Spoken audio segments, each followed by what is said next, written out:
Welcome! In this lecture, we're going to talk about the version of Unreal that we're going to use, as well as the text editor that we're going to use, and finally, we're going to create a new project. Let's begin.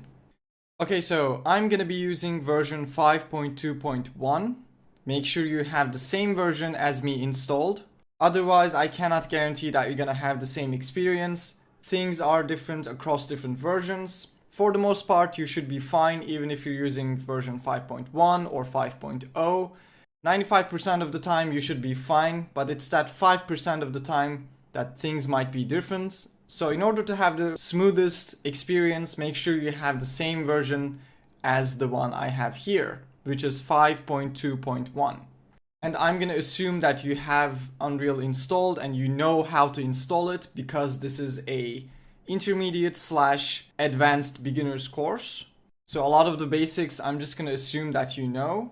That being said, I will explain everything that I'm doing in this course in great detail. It's just the basics that I'm not going to explain. For example, if we are programming and I'm creating a new variable in C++, I'm not going to explain what a variable is. So that type of stuff and like the basics of the editor and how to use it, I'm not going to touch on. If you don't know the basics, take a look at one of our beginners courses here on Game Dev TV. We have some excellent ones that take you from an absolute beginner to an intermediate user of Unreal. So make sure to give those a look if you don't feel confident with the basics. So that's just a heads up for you. Okay, so that's the version of Unreal that we're going to use. The next topic is the text editor. I'm going to be using Visual Studio 2022.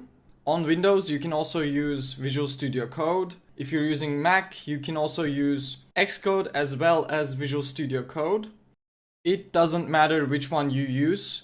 There is absolutely zero difference for you if you were to use Visual Studio Code or Xcode or Visual Studio while you follow along. You're not going to have a different experience. It all comes down to personal preference.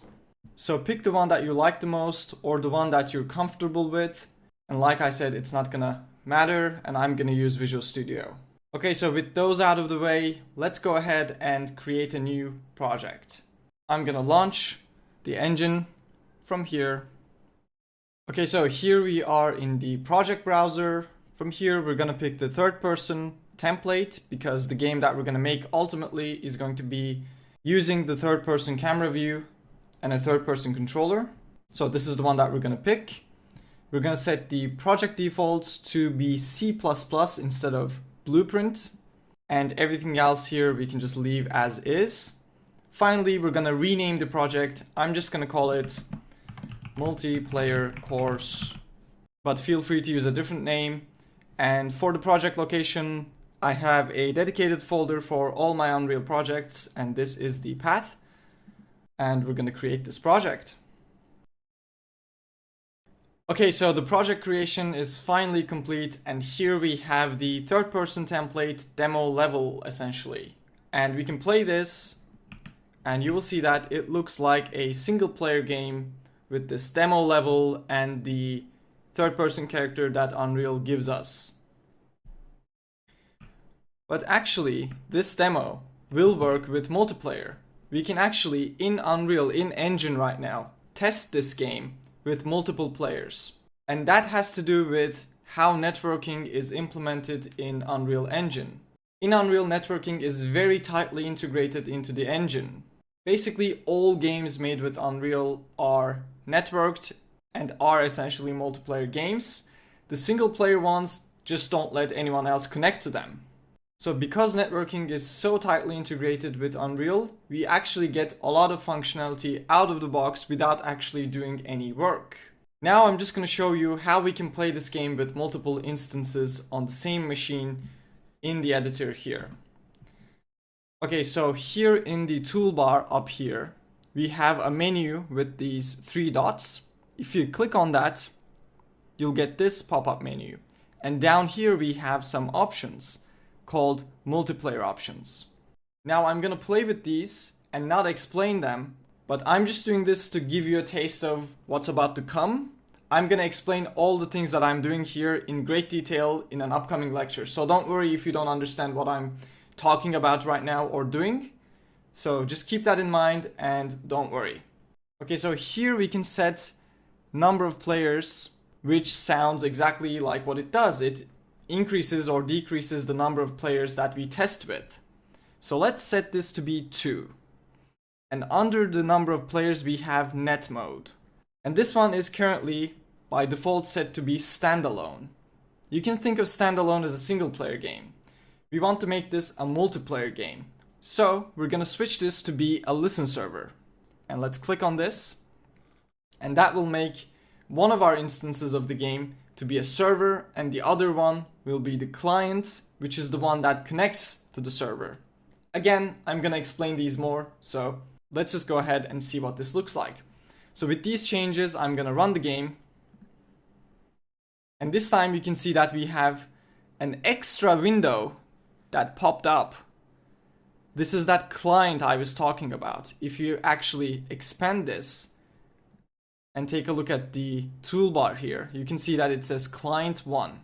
So this is the client, and the one that we have running in the editor, that's the server.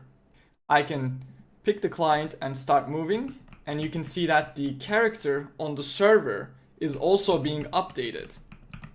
So we basically have multiplayer functionality out of the box. We can switch to the server and move here as well, and those changes will also apply to the client. So why does this work? The reason it works is that the player controller, the movement components that Unreal gave us, have network implemented.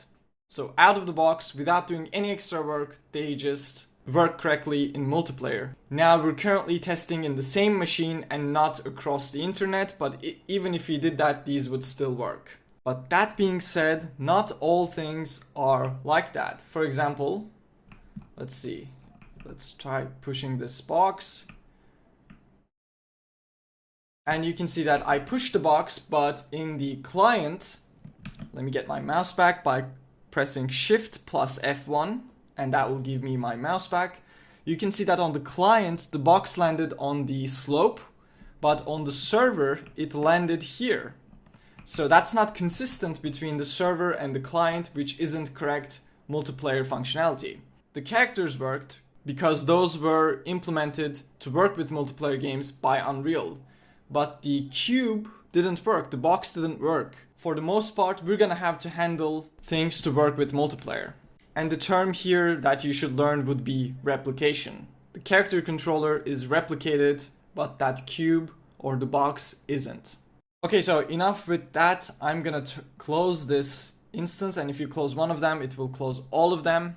So these controls that we have here, the number of players and the net mode, these give us a convenient way of testing multiplayer games using a single computer. If we didn't have these, we would have to package the game and send it to a different computer. You can imagine that that would be very, cumbersome and inefficient. With these settings, we can, test the game real fast, and it makes things really easy for us. Okay, so that's going to be it for this lecture. In this one, we first talked about the version of Unreal that we're going to use and the text editor. And after that, we created a new project and did a little demo of the different multiplayer testing features of Unreal Engine and talked about the third-person character being replicated by default and other things that aren't, and those things that we're gonna have to do on our own. Thank you for watching this lecture. I'll see you in the next one.